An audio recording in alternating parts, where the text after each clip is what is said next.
This week we sat down with Daniel Baarns. He's the owner of Baarns Detailing, and I had met him through Business Network International, or BNI, and he just has an incredible and fascinating journey. And I really loved hearing about not all of that he's already accomplished, but what his goals and aspirations are, not just professionally, but also on how he was really driven by faith and driven to help other people. I really love talking with Daniel this week. Yeah, we see Daniel in multiple networking events, and he's always kind of commanding the room, talking to everybody, making sure that he's getting to know you. And so we've gotten to know him over the last couple months, but hearing his story, it's why I love doing this podcast. We always get extra details. And like you said, not just the things that he's done in his past, but upcoming, he's writing, a book. And so you'll hear more about that in the story and how he's really focused on young men, young professionals, really kind of coming of age and the decisions you have to make and all of that. So I loved getting to hear his story and him giving us a little bit of insight. So this will be a good one. Yeah, and I'm excited to see where he's at in a year, in 5 years, and if I'm still around in 20 years to see how successful he is. So sit back, relax, and enjoy this episode of Tell Us Your Story. Welcome to Tell Us Your Story. Join us as we step into the arena with business owners, leaders, and influencers. Hear their stories as they navigate challenges, opportunities, and victories on their journey to success. As Theodore Roosevelt once said, it is not the critic who counts, but the man or woman who is actually in the arena. Yeah, so I grew up in the LA area, or as I affectionately will call it, the traffic capital of the world. And I'm one of 5 kids. So I've got 4 other siblings, and I'm the second youngest. I love having a big family. It's a wonderful thing. And because even where I am now, like, my siblings are not geographically close, but I fly to see them all the time. And that's where, like, freedom and adventure, like being able to see people that I love, is awesome. But growing up, it was really cool because when I was 5, I started doing gymnastics, and all of my siblings, we all kind of played sports growing up. And so I did gymnastics when I was 5, and then when I was 11, my brother and I stole a pull-up bar from my dad, and we started doing pull-ups. And then at 13, I remember thinking to myself, okay, I'm like strong for a 13-year-old, but if someone tried to punch me, I wouldn't know what to do. And so I went, how do I solve this problem? I went, I should learn a martial art. Then if someone tries to punch me, I know what to do. Now, as a 13-year-old, I went, okay. And as a 13-year-old, I also had the money. Like, I was the one paying the $150 a month for this martial arts. And a part of why I could do that is because my mom had heard about this thing called background acting. And so from like 10 to 12 or so, I had been a background actor on like iCarly. I'd done Hancock with Will Smith and a few like Entourage, a few different things like that. And as a 10-year-old making $100 a day in 2008 or 9 or whenever that was roughly is it was really good money for that. Yeah. So let me ask you a question there. So this is outside of school. So while you're going to school, do you like school? Are you a student? I managed to miss this, but I was homeschooled growing up, and all 5 of us were, which gave us the ability, for me to do school while I was on set made almost no difference for me. It was like I could be there. You had 3 hours of like mandatory school time when you're on set anyway. And so because of that, though, it just built this, like, when I was 12 years old, I had a debit card and a bank account, which I didn't realize that was not most 12-year-olds' experience, which is a part of why when I was then 13, I was just like, I can just do this. And I don't think I realized it until later, but it kind of created this, like, I have the ability to earn money and then do things with that. And that kind of then followed through to when that money ran out at about 16, I wanted to go on this Disneyland trip, and I wanted to pay for me and my younger sister. And I went, how would I do this? And so I went and applied to a bunch of different grocery stores. None of them said yes. Went to my dad and was like, I think I'm doing everything like right, but what am I missing? He went, there's one other place down the street. It's like a mile and a half. I went down there. They said no, but they said, you should try across the street. I went over there, waited 3 hours, talked to the manager. He said, come back tomorrow. I came back the next day and then waited 3 more hours, and then he hired me. And I was one of only 2 minors that was ever hired at that store. And it was a grocery store? It was a grocery store. So were your parents, sounds like your parents were, so you're getting homeschooled, they're, I'm sure involved. Yeah. As far as working goes, were they like instilling this work ethic? Were they teaching you how to manage your money? Was this just kind of coming along with like you're working and basically balancing your own accounts before 16? Yeah, so what I do remember that I didn't think was strange until I told someone for the first time was that I had an Excel doc that had like, my money was in just one account, but I had it broken up into like, I had I knew I wanted to go to summer camp and that was like $400. So I had like a summer camp fund. I knew that I had a car that I was sharing with my brother and stuff breaks. So every single week that I would get a paycheck, I would put $50 into my car will break someday fund. And then I would tithe 10%. So I got really fast at figuring out what's 10% of anything because I would give 10% every single check. And so I think a lot of that came from, like, my parents didn't necessarily teach me a ton about financial literacy, but I think they did do a really good job of, like, there was just a family culture of like excellence that like whatever we do it well. And there's also something to being a part of like one of 5 siblings where like I never had the issue in school of can I do well in school, because I had so many older siblings that just crushed like academically. So like my older brother got, I think, 1 B his entire college career. My oldest sister got 4 Bs her entire college career. My younger sister got 0 Bs her entire college career. So there was never any like, can I do well academically? The story that I told myself was, they can do it. We have the same genes, so I can do it too. So that was motivating or inspiring to you. You didn't take that as a pressure, like, oh my gosh, they're all so great that I have to live up to this. Did that cause any pressure for you? I think it did. There definitely is some level of like, I would in an ideal world rather be perfect than not, but I've also found so much of what makes life worth living is sharing the struggle and the challenge. If all I've done is succeeded at everything, that's really boring. Yeah. Number 1. 2, it's unrelatable. Like, no one's like, wow, everything works for you the first time? Wow, I so lucky for you. And if you're listening, I'm shaking my head going, no, you're definitely not.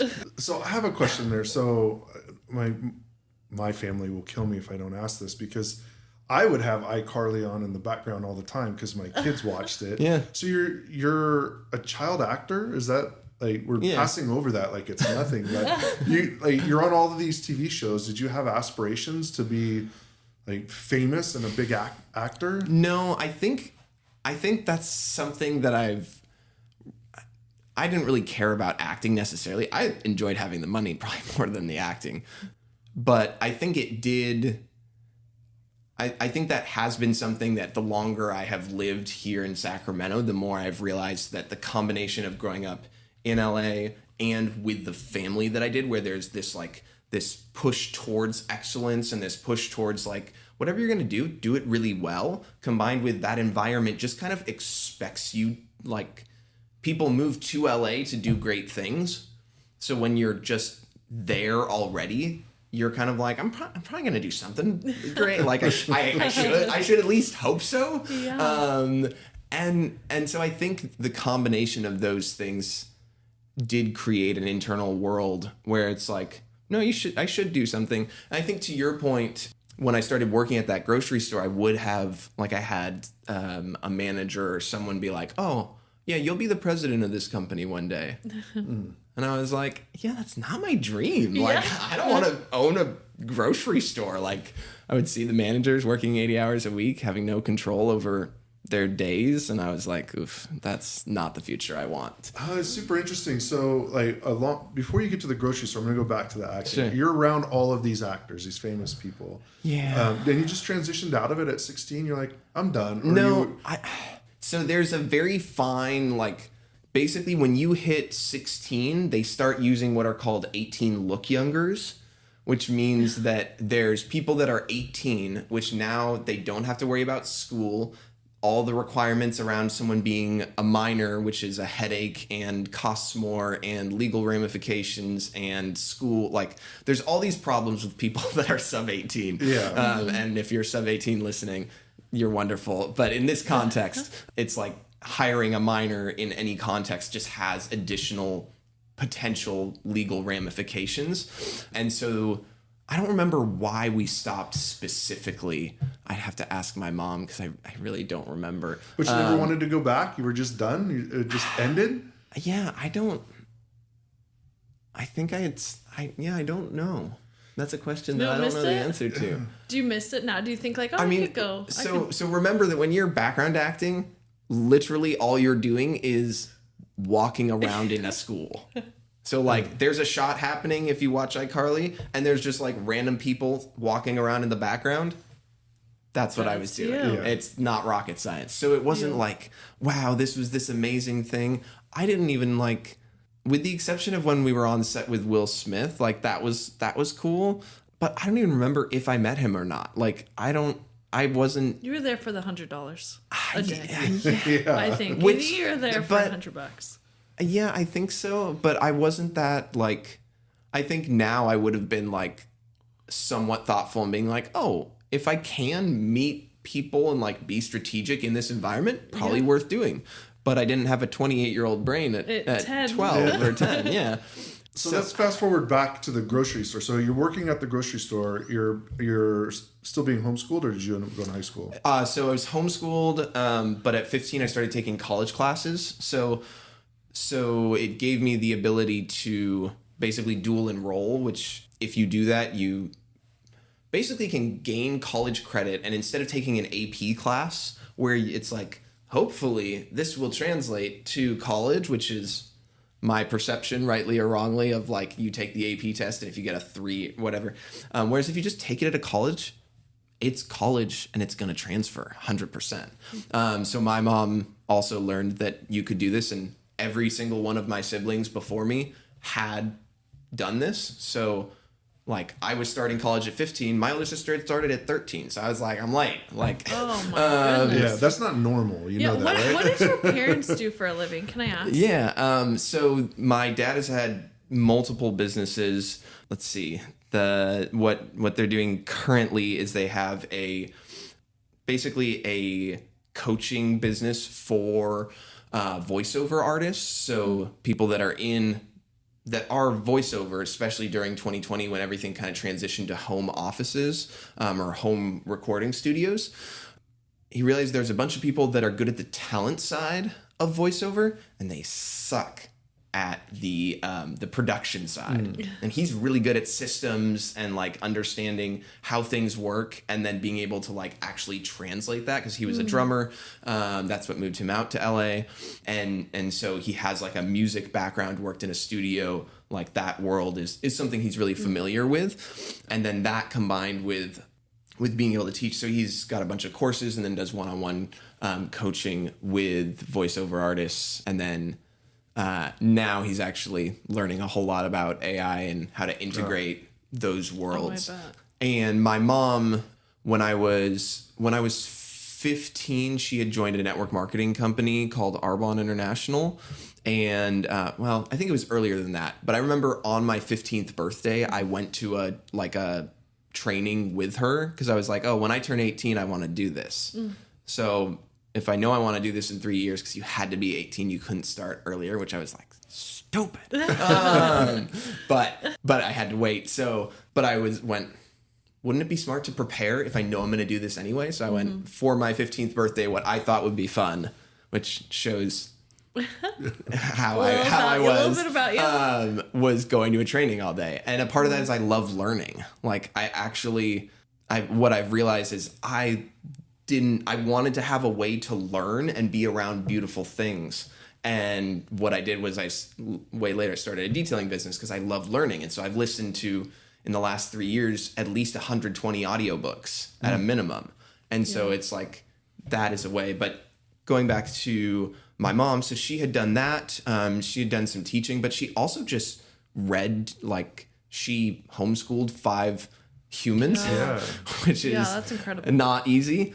And like when I was in 3rd grade and I hated learning to read, she was very patient with me. And eventually I did learn to read, and then I loved reading. And a part of it was she would read to us. And like some people just read the words, but she had a theater background and had graduated from University of Michigan with a degree in voice. And so when she would read Harry Potter or read something like that, like she had a different voice for Hermione and the way that she would talk versus like Ron Weasley. He had his own type of accent.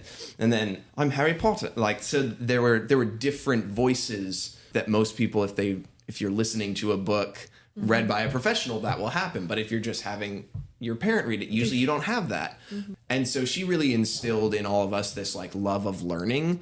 Ironically, I only wrote, I'm not sure love that I said this, but I only wrote three papers my entire high school career. Oh, wow. But then I still placed into like college level English, got an A in the first class, got an A in the second. So even though I like did no writing technically, and I'm like, shouldn't I have done more writing? I don't know. Compared to like the friends that I had that went to school. But because we read so much and that was just like normal, I think there was just a understanding of language and understanding of like it did the brainstorming part of it was what she really had to help me with more than anything else. So trying to make sure I paint an accurate picture. Like we all did sports. My younger sister was a competitive gymnast from 5 till 13 and then retired when she was 13. And I'm really close with my siblings, which is a part of why I end up flying down to LA or Florida pretty regularly. Like I've been to Florida twice this year and LA at least once. Last year I was in both of those places. Are your parents still in LA? Yeah. Okay. So very nice. Yeah. So as far as you're doing the cool acting things, you're getting the job at the grocery, you're taking college credits, is there a dream at that point, that young age, if we're talking, around 18 or whenever you're kind of finishing high school and moving more into college, is there a dream or something you're going after, or are you just like, I know I just want to be great at something? I think initially, there were a few things. One, I was very confident that I was going to join this network marketing company and just absolutely crush at it, which, spoiler alert, I did not crush at it. I thought you were saying didn't join. No. But while I was 16 and working at this grocery store, there were actually a few things that have been, looking back, incredibly pivotal that I didn't see at the time. Number one is I realized I had a superpower that I didn't know I had, which is I started learning to memorize people's cars by mistake, because a part of my job was to go push carts. And like if there were other people that were working, especially if it was a girl, it was like, I'm gonna go push it. Like this just makes sense. Like you can have your opinion, but I was like, I just feel like it's just gonna be easier for me.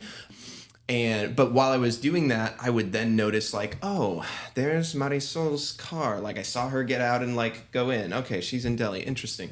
And then like Henry had this Dodge Challenger and it was black. And I was like, oh, that's a cool car. He works in meat department. Okay, cool. And then Lourdes, she has this Toyota Camry. Okay, nice. And then eventually I would start coming into work and go, oh, Henry's in meat department today. This person's at the front end, this manager. So I unintentionally started learning that, oh, if I drive somewhere and I can already know who's going to be there, then mentally I kind of have an edge because I know the conversation, like I kind of know what I'm about to walk into. The other thing that was probably the biggest unlock for me was while I was working there, I was also taking a Spanish 3 class. And this was probably the dream that has had the largest effect that's still affecting my life today, which was I was taking a Spanish 3 class, was auditing a Spanish 2 class because I hadn't taken any Spanish for 4 years, and that's tough to go from 0 to Spanish 3. But what happened was I would take that class and then I'd go to work, and then where I worked, 90% of the people spoke Spanish, 10% only spoke Spanish. So now for the first time, like growing up, school was fine, but I was always like, when am I going to use this? This is kind of stupid. Like, it was hard when it wasn't practical for me. I was so physical, played drums, martial art. Like, I played 8 different sports before I was 18. So like anything that's like physically connected, I love that. So it was the first time where I went, wow, I learned this. And then I went to work and I applied it and I was able to help this person find what they were looking for so much faster. Like they felt like I actually cared about them because here's this obviously very white kid who speaks Spanish and not just like barely getting by, but can actually have conversations. Like other people who were Mexican or Hispanic would then come to me and be like, hey, can you translate? Because not all of them spoke Spanish, which that's also an interesting thing. They get so much crap if they don't speak Spanish. Yeah. And like, I do benefit from being white and speaking Spanish because I can be bad and there's still appreciation. Whereas for them, it's just, they get kind of like belittled for it, which I think is unfortunate. But that was kind of the beginning of like, this is cool. You know what would be way cooler? If I went to a Southern or Central American country for 2 to 3 months and I only could speak this, how much better would my Spanish be if that were the case? And so that was kind of the planting of that dream. And we'll get to where that ends up leading it a little bit later.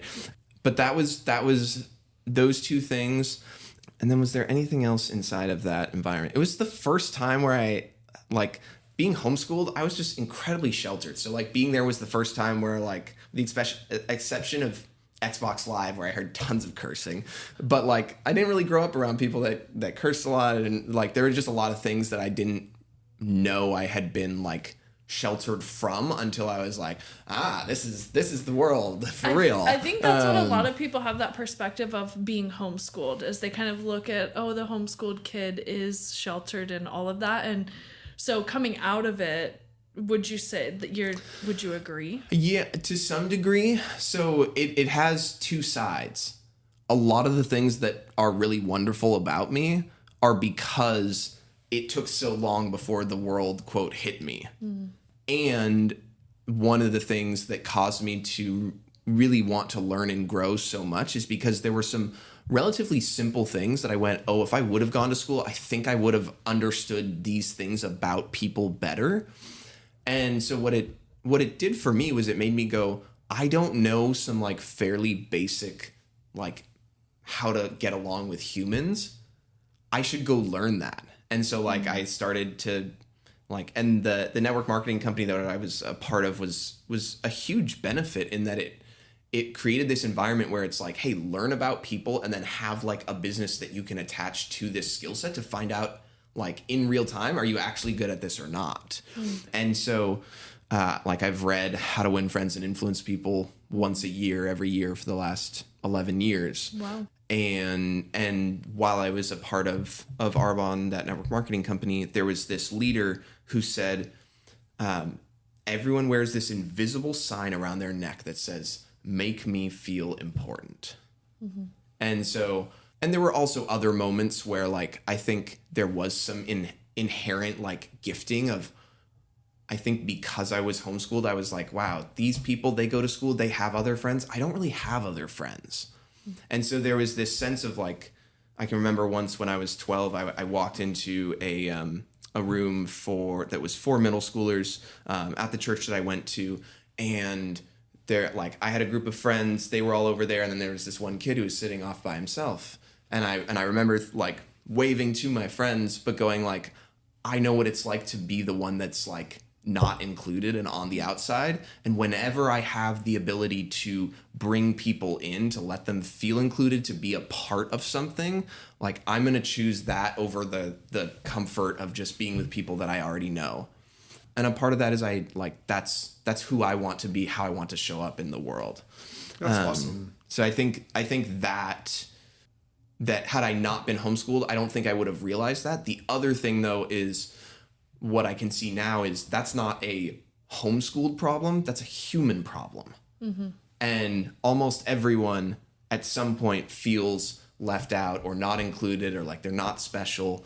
And so when I can like compliment someone or just smile at them or wave, like I'm going to do that. Like, and this was modeled really well by my dad. He would like, I remember once he rolled down the window and yelled at someone. I was like, what's he doing? But what he was doing was he was saying to a guy in the car beside him, hey, I like the rims on your car.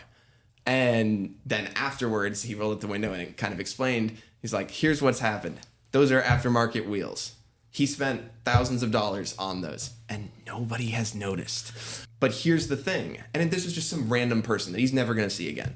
But what's going to happen is there was a girl in the passenger seat of that car. And so when he goes, I'm going to compliment him, he's going to feel good. Then his girl is going to see that like the thing that he cared so much about was noticed. So it's like all these wins for that person. And he's like, what did that cost me? Rolling down the window, saying some words? Like the cost is so low and the value that's created is incredible. And that's how I see like being encouraging, being kind when I see someone caring for someone else, just acknowledging it. It's super low effort for me because I've trained my brain to look for these things. And then it's super valuable because who doesn't love to be like acknowledged for the good things that they're doing? Yeah. And one of the things in How to Win Friends and Influence People is once I did wrong, that I heard ever. Twice I did right, and that I heard never. And I'm gonna have to play that like back. Yeah. So like once I did right, and that I heard never. Twice I did wrong. Twice I did. No, it's the opposite. See, it's my fault. Twice I did right. That I heard never. Once I did wrong. That I heard ever. Okay, yeah, I was just thinking, okay, yeah. And maybe I said it wrong the first time? No, it was probably me, sorry. I'm going back, but I wouldn't get it. It's also Old English, which is not ideal. Coming back to the high school years, and did you have plans to go to college? Or what was your plans and not necessarily dream, but what was the plans and what you wanted to do? Yeah, I think because of being like understanding that this business existed with network marketing, I was pretty set on like, I think this could be a future. And so that was kind of the main thing. I knew I would get a degree in something. All my siblings had either graduated or were on the path to that. And so I knew that I was pretty sure I would finish college to some level, but I really didn't know what I wanted to do outside of having some sort of a business like that. I was pretty sure of, but I really didn't know. And so I was taking classes, just kind of, I guess, just taking it one day at a time. After high school? After high school. Yeah. In high school, I was taking college classes in high school. So for me, it's all college. I started at 15. It's just wild.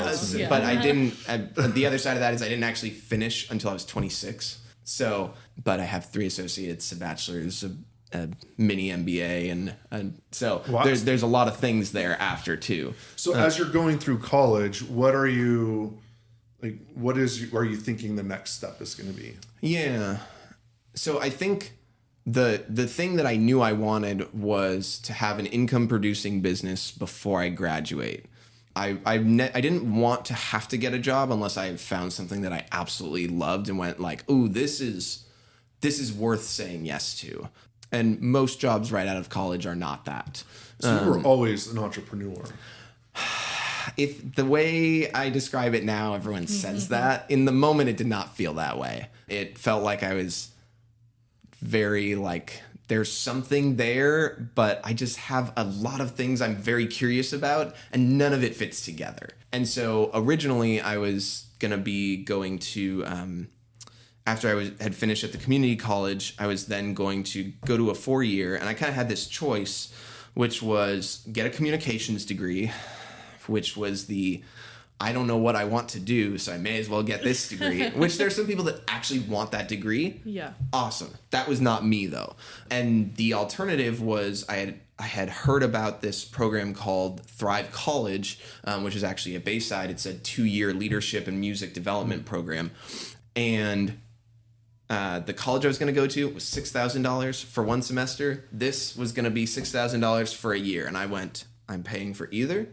I'm going to choose the better value. So with like 3 weeks notice, I moved from LA to Sacramento, knowing basically no one, but went, I really wanted to answer 2 questions. How much better at drums could I get? Because at that point I'd been playing for 7 years, but I hadn't really played in live environments. And then did I want to work in a church as like a career?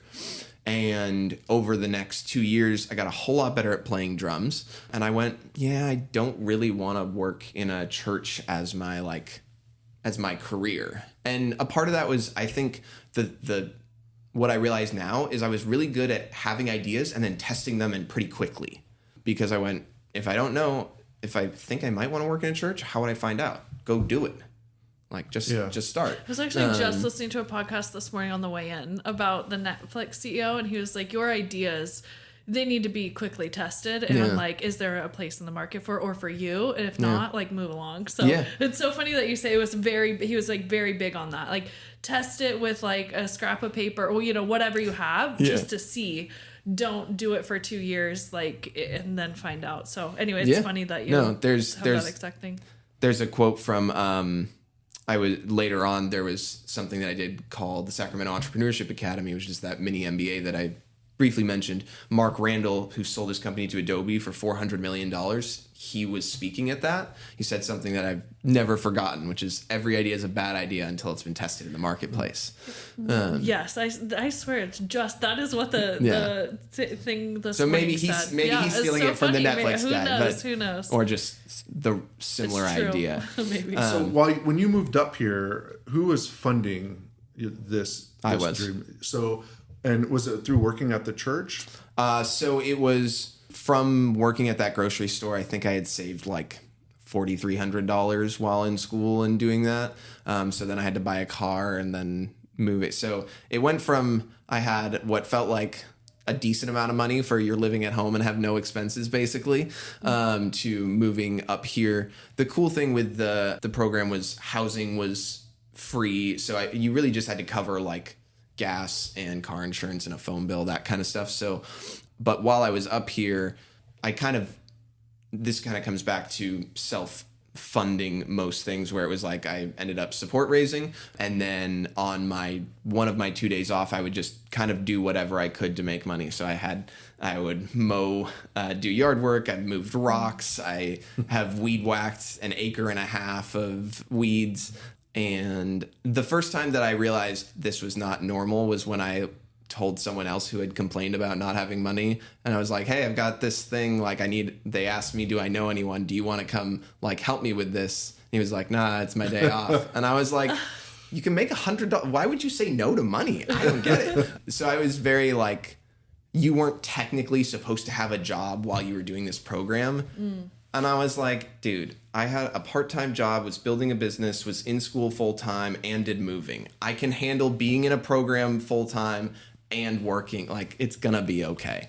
So the like being able to handle multiple things was, so I guess all that to say, like, there was just high internal capacity and like drive to create something.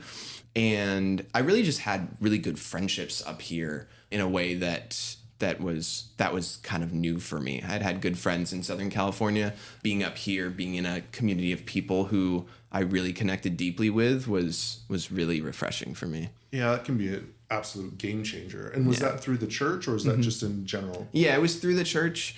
There was just really good structure in that program that was helpful. And then the other thing was I was 20 coming into that program, which doesn't seem like a huge difference versus 18, but that was the first moment where I was like, oh, I'm just Daniel Baarns, and that doesn't mean anything to anyone yet.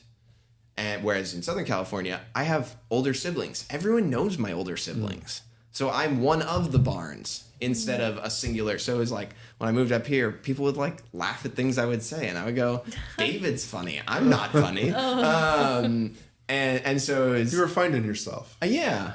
And I mean, at 20 years old to move to a new place is like it. Looking back on it, I'm very glad that I also had 3 weeks of notice of like, oh, this thing exists. Let me try to do this, and then go. Now, most people I would ask, if you left home at 20 and went to a whole new place, did you just go wild? But you moved into a church structure, so I would imagine it wasn't. No, I didn't. It wasn't like I went in part. I mean, we had a really good. I enjoyed it immensely, but I was also the person who was like, I'm gonna go home because I want to sleep because I want to work out in the morning. So I've like been pretty structured, and like it would be kind of like pulling teeth to get me to go and hang out late, because I would be like, I'm gonna be up at 5:30 or 6. Do I want to do that to myself? And certain people I would be like, tomorrow's gonna suck, but it'll be okay. But it would be just like hanging out at someone's house. Like there were never any like drinking or drugs, anything like that. So as you finished that program, did you stay up here the entire time? Mm-hmm. Yeah, I obviously really here now, with the exception of like I've visited multiple times every year to LA, but since I moved up here. Originally, I had the first summer I was supposed to have a job working with a kids camp, and I went cool. So then I found a place to live and did all the stuff that fell through. But I had really healthy friendships, and I was growing in my relationship with God. I was growing in like friendships with other people, and I went, if I leave right now, like I could see that I was in an environment where I was having tremendous growth, and I was really just at the beginning of that. And I knew that leaving that, like, I knew what I had left, and that was less healthy than where I was currently. And so I went, I'm going to stay where I have the best, where the environment is set up for my success. And so this is home now. Is this going to be home for the foreseeable future? Yeah, that's something that I'm not 100% sure of at this point. I definitely have realized the importance of finding environments that do feel like home. And I do think being at BNI, at TRZ, at Lifetime, places like that, there's a certain internal speed that I didn't realize that certain people operate from, and people who are generally from bigger cities tend to operate at that higher rate of speed. Like even anytime I'm back in LA, everyone drives faster. Like I drive faster, even though I'm the same person, but the environment has a pull. And so there is a, like, as I've continued to grow, I have realized how important, like, that environment is going to pull me somewhere. And so I want it to be places that are going to pull me towards growth, towards becoming more of the person that I want to be, just growing in my faith, in what I believe is possible for myself and my finances, my relationships, and my health. I love it. So let's walk through getting to your business and where you're at. So when you finished that program, how old were you? I was 22. And so did you go back to school? Because you said you graduated at 26. Yeah. So you're going up here, or was it online? It was kind of a different time. It was all up here. So I did that 2-year program, went, great, I don't want to work at a church. And then proceeded to work at a church for 3 years. And some people would be like, why would you do that if you know that's not what you want to do? I had built a skill set. It was valuable, and it was a meaningful work. I got to play drums at a local church called Vintage Grace, which is in El Dorado Hills, and had an amazing time working there. I worked there part-time, and while I was at Sierra College, I had an associate's degree before I moved up in natural sciences towards like physical therapy, because health is important to me. But then while I was up here, I got an associate's in Spanish and an associate's in business. And then I transferred to Sac State and got my degree in business administration. But before I graduated, there were 2 pretty key things, which was I did something called the Sacramento Entrepreneurship Academy, which is that mini MBA. I helped launch a wealth advisory firm. But while I was there was where Mark Randall said that quote, which is, every idea is a bad idea until it's been tested in the marketplace. And then a few months later, I was with my dad in Southern California, and he had mentioned to me, oh, like, have you ever thought about doing detailing? Like, some people do really well with this. So I was like, okay, well, I don't know if I want to do this, but I guess I should probably test it. If it's a bad idea until it's been tested, then how would I test it? And that summer where I didn't have the job that I thought I was going to get when I was first up here, what I ended up doing was a summer of door-to-door sales. And so then when I went to go, how would I test this? I was like, oh, I'll just knock on 30 doors. And so I knocked on 30 doors, and I got through to like 18 people actually opened the door. 16 of them said no. And when you're an hour and a half in and only getting no's or no answers, it's pretty discouraging. But then I ended up having 2 people say yes. And one of them actually paid me in advance. So he like Venmoed me right there. Now, this was how little faith I had. I had not bought any supplies. I had done none of the groundwork of like, if this is a bad idea until it's been tested, let's create demand before I even get the supplies. But that was the beginning. And then it was just taking what I had done with network marketing, which there's like a standard operating procedure of like, you want to have 3 to 5 conversations about your business every single day. And so I just went, okay, just copy and paste that into detailing and go, I had added up all the people that I had met between email contacts, social media, and I went, I have 5,515 people. Interesting. That's very valuable. Yeah. And I went, if all of them knew that I did detailing, would that keep me busy for a while? Probably. So that was me just beginning to text, and probably even at this point, I've probably only actually told like 1,000, maybe 1,500 of those people. Like I never actually made it that far into, and people have moved, whatever. But that was kind of how the detailing actually became a thing. And how long have you been doing that? So I've detailed, in June it'll be 3 years, and I've detailed over 600 vehicles and everything from Rolls-Royce and other luxury vehicles like that to your everyday, what I affectionately call mom-mobiles, and like that, the Toyota Camrys, Siennas, all that kind of stuff too. I've also done some really fun older stuff, 68 Camaro, 57 Bel Air. But the people that I generally enjoy helping the most tend to be parents, and usually it's moms that are in their 30s and 40s, but parents in general, just because they both don't have the time or the desire, and if they do have the time, they want to take care of themselves, not their car. And so I've realized those are the people that I really enjoy helping the most. And I think when it comes to detailing, like, it has kind of been an environment for me to grow more than anything else. Of pretty early on, I went, wow, this is like, I didn't want to have to get a job after I was done at Sac State. And so, I did the door knocking, everything. This was 6 months before I graduated. And so I kind of had this deadline of like, if I'm actually going to do what I had been saying all along, which is have an income producing business before I graduate, then I need to start something now. Otherwise it's not going to work. And I was able to make, like, after I started, I was able to make as much money in one day of detailing on a Saturday as I did at my Monday through Friday internship in the entire week. And I went, interesting. Same Daniel in 2 environments, but one rewards better. And so that was a really helpful thing to kind of be doing both simultaneously, where it was like, again, it was me testing, going like, okay, let's try a more corporate environment where there's more structure, all this stuff. Let's try this other environment. What kind of works best for who I am? And so then when I graduated, I was like, cool. And I don't think I even apply for anything. I think I did end up applying for like a few different things when I would find something where I was like, ooh, that would actually be pretty cool. But none of it ever actually came through. And so I just went, how do I create structure for myself within detailing?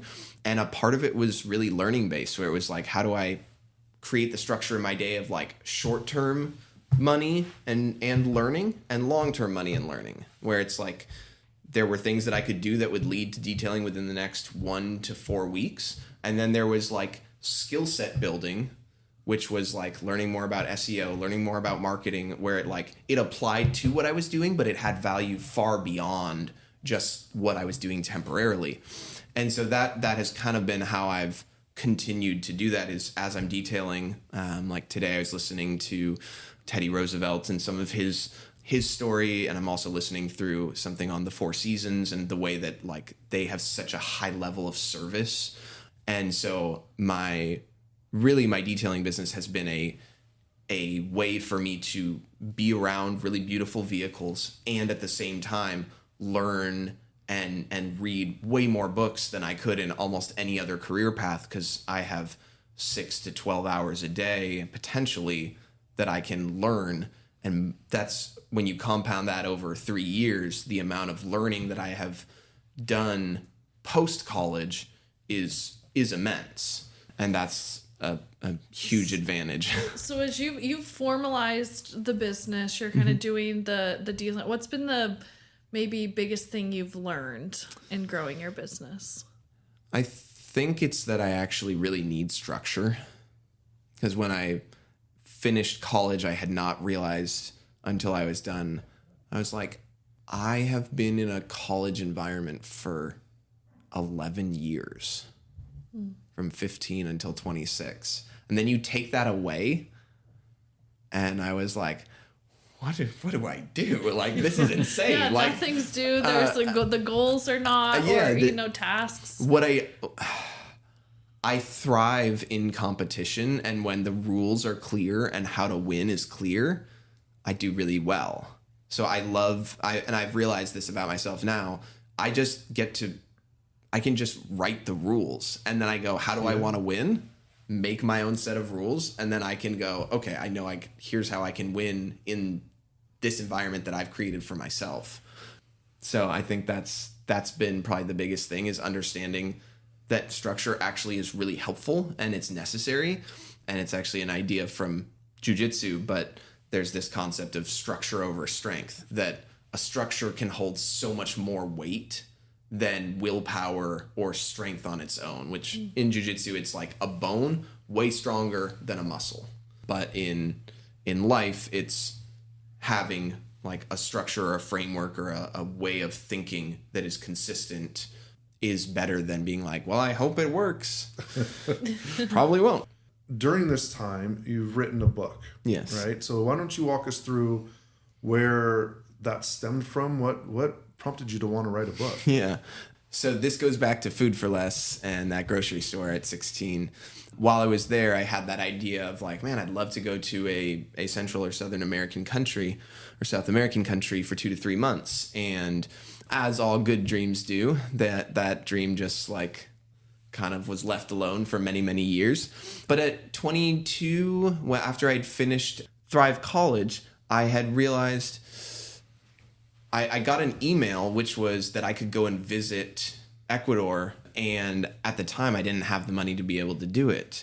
And it was $3,600. And I was like, I had just finished this program and that I had made it through without any debt, thankfully, but I just didn't have the money to do it. But in that moment, I was standing in my parents' kitchen, and there were like bricks, and I remember thinking to myself, I never want money to be the reason why I have to say no to something like this again. And the next time that there is an opportunity to do something like this, I want to be able to say yes.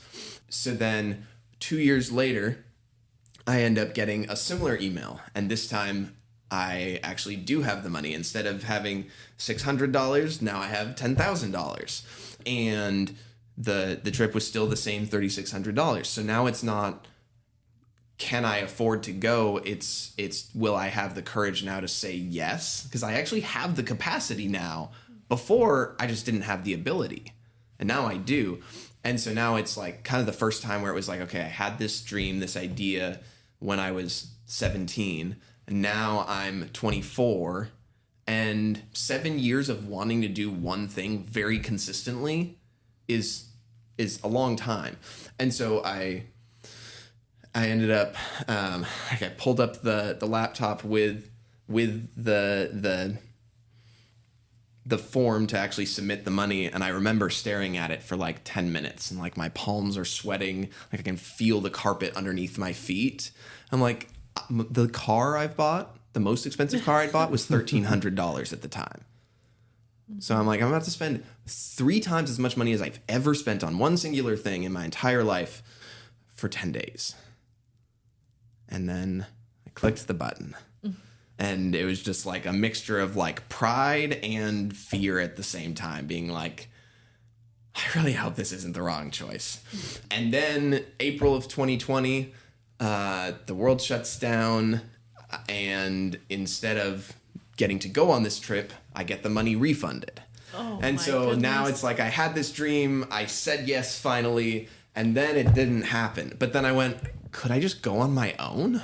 So then I went through and actually went to see what that would take, or what that would entail. And I actually was able to ask for a month off from one of the jobs that I had and 3 weeks off from another one. And I was able to go to Ecuador for 2.5 weeks. And then later that year, I actually went for 2 full months. And I had to quit both my jobs to be able to do that, which was challenging because I loved where I was working and what I was doing. But I went, if I've been thinking about something for 7 years as a 24-year-old, I don't think it's ever going to be easier than now. And I had someone, Michael Dacey, who went, you're 24, you're single, you're not in the career that like is a long-term play. You basically have everything to gain and nothing to lose. And I went, I think you're right. And he was probably 28, 29 at the time. And I just went, okay. And then while I was there, I had this realization that when you achieve your dreams, there's fallout. Because now you're like, oh, frick, I've done the thing that I said I always wanted to do. What's the next thing? Well, while I was there, I went, I'd love to write a book about the like importance of like this age of life, which is either between 20 and 35, and really like document this age, because there's a lot of stuff about like 18 to 24 and how formative college is. But I was more interested in what happens when you don't have the structure and you're not forced to learn, you're not forced into a learning environment. What do you do then? Because that's I have very consciously chosen to grow after college, probably more so than I did while I was in college. And so that has been a bigger interest to me. And so that was the beginning of going, I want to write a book.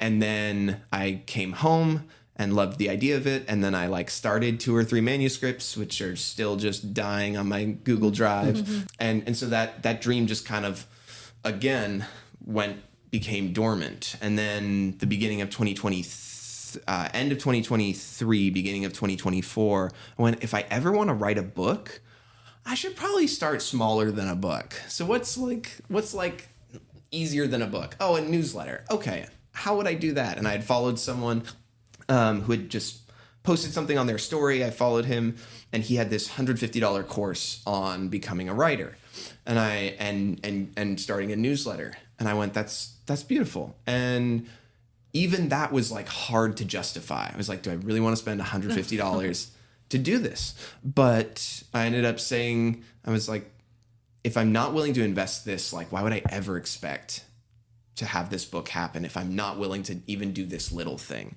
So I said yes, and I did that, and then went through the course 2 times and launched my newsletter. And that was February of 2024, with the intention being at some point I will write a book. And this is the first stepping stone to like understand writing, and because I didn't really enjoy writing in college very much. And so really the way this book has come about now is taking everything that I had learned from writing all that time and then going, there's no book that consolidates iconic figures and what they did in their 20s that led to a life that today we would go, wow, this person's a visionary. Like, they've really created a legacy. But when you're 27 and you're sleeping in your office and you can barely pay your rent, you look delusional. But that was Elon Musk's story. And so it's like, there were choices that they were making that if it doesn't work, you look delusional and like you're an idiot. But if it works, then you're a visionary.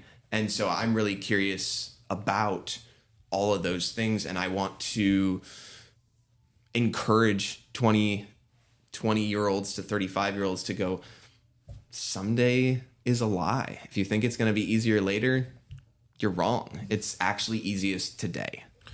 And so you've written that book, and is it stories from all of these people? So it's a combination of like stories like from each one of these people. So there's 13 different individuals and their story, and then it's connected to a principle. So the first chapter is called Someday. And when does it come out? When's the book come out? Comes out on June 4th. Congratulations. 2025. We're close. Yeah, that's awesome. And then are you going sit on through. Are you going on tour? Yeah, to some degree. Still doing all that. I am going to be in Central Asia right after that. So it's a little interesting in terms of timing, but yeah, a big part of it is like, even this book is sort of a proof of concept of like, I think it was at the start of the year, I was like, I think I'm going to write the book. And then I got like I almost never have an instinct not to do things. And I got a really strong like instinct of like, not yet. And I'm like, Oh, interesting. okay, that's interesting. My default is not that. So I listened. And then in March, it was like, okay, now go. And I went, okay, cool. And then I went, how would I do this well? And so I hired a consultant who I've been working with to take all of this and go, it doesn't have to take forever. Like, so in a sense, I've been writing this book for my entire life. And then I've been consciously writing in some capacity for a year and a half.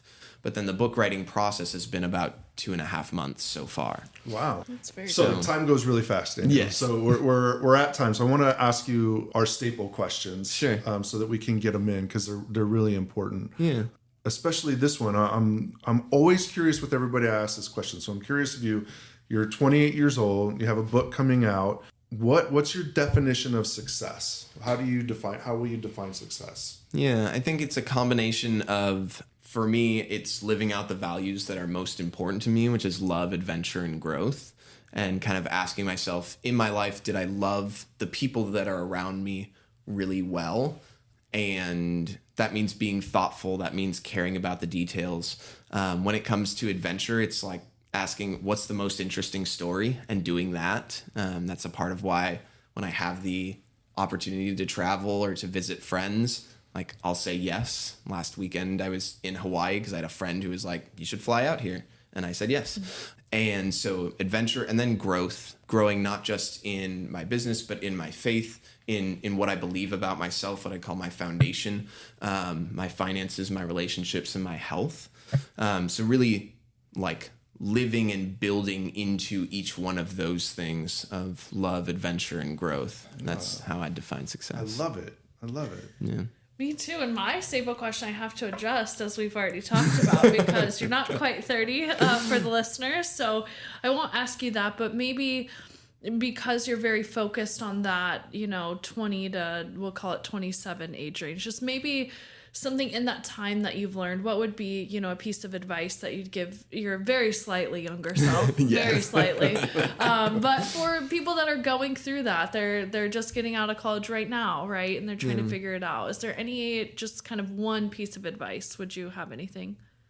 I think it would be to start whatever the project is, like, and I have people that I know that have graduated college, and it's not easy to get a job either.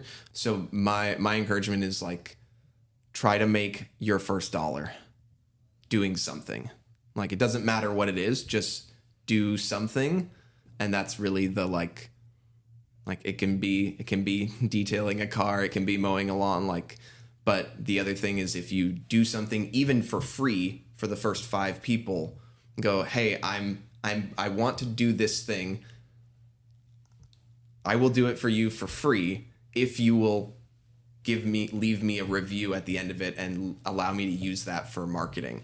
Like, that would be my encouragement, is start something that you've wanted to do, and don't believe the lie that it'll be easier later, because it won't be.